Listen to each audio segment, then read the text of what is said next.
ยสนุกแกงมื้อนี้ เฮ้ยตัวมันน้อยแท้ ใส่ ใหญ่ๆเลยนะโอ้ที่ขอด้วยอีกแล้วเด้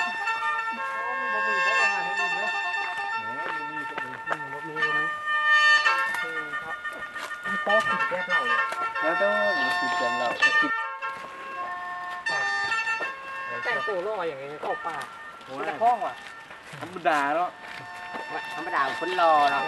ดีได้กดเลย โอ้ใส่ห้อยกูฟังไม่รู้เอาสักท่อน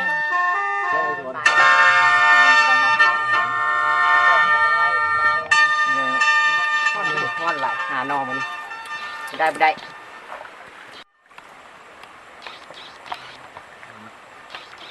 มันที่อีสานนะฮะซอกปลาซอกปลาซอกปลาของปลายังโอ้ปรากฏว่าเป็นทราย โอ้เนี่ย โอ้ย ให้อีสานได้มาตั้ง3 หน่อ โอ้ยพอกันกินอยู่วะโอ้ยมีเขาเลยก็กินเท่านั้น มีมุก ไล่สาระมามีภาษาอังกฤษกับพี่นะอยู่ปะเอาละเพื่อน อย่างเก่งซะบ่ มาโอ้กระโบนะ ถามมาเบิ่งดู ถามมาเบิ่งดูหัน เอานี่นะ ถามเลยก่อนนึงวัดแปลว่าอย่าง วัดก็เปว่าหยัง แล้วไม่อย่างล่ะ ก็เปว่าหยัง แล้วไม่อย่างล่ะ อันเว้าเป็นเปว่าหยังอันวอด คึกขนาดเชียว โอ้โหเรื่องตัว คนบอกเขาใจ ข้านเฮียน ครับส่วนไหนจับจิ๊บหัว เจ็บหัวลายไปงมป่าแล้วผมปะ ดำนะ นั่นนะมันจะได้หลายตัว พี่นะมางมน้ำพี่นะมึงงมป่าพี่นะ ไอ้ตรงนี้เมื่อยบ่จะหาน้องไม้ได้หลายบ่กินน้ำเลย ขอบใจขอบใจ จะได้ทางดีหาน้องไม้ได้หลายบ่ กันลายยังไงมูเขามาให้ เมื่อยบ่เมื่อยกับ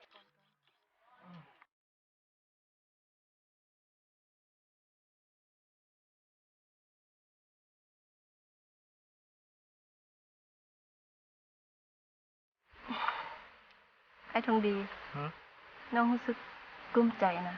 กุ้มใจยัง ก็ได้ก็ไอ้สิไปเรียนอยู่ในเมืองเด้ โอ้เดี๋ยวนี้ไม่ต้องเป็นห่วงหรอกรับรองไอ้เฮียจบแล้วก็จะกลับมา แล้วประมาณโดนอยู่บ่ล่ะ ก็โดนอยู่แล้ว การเฮียนก็บ่แม่นเฮียนไปแป๊บเดียวสิได้ความรู้เลย การเฮียนต้องเฮียนอย่างโดนถ้าจะสั้นมื้อวันพักอ้ายก็แวะกลับมาหาน้องก็ได้ แล้วประมาณปานใดล่ะ อันนี้อ้ายก็บ่ฮู้คือกันเด้อก็แล้วแต่โรงเรียนก็แล้ว แล้วไอ้สิบ่ลืมน้องบ่ อ้ายบ่ลืมแน่นอน แล้วไอ้สัญญาได้บ่ล่ะ สัญญาน้องเนี่ยอยู่ในหัวใจของอ้ายเสมอ กันเด้อ เริ่มจากความเข้าใจกลายเป็นความผูกพันในวงเวลาเหล่านั้น มันทำให้เราสองคนได้หักกัน ในวงเวลาที่ดีมันทำให้เราเป็นมิตรในวงเวลาเหล่านี้มันทำให้เราสนิทมันทำให้เรานั้นคิดจึงบอกความในใจ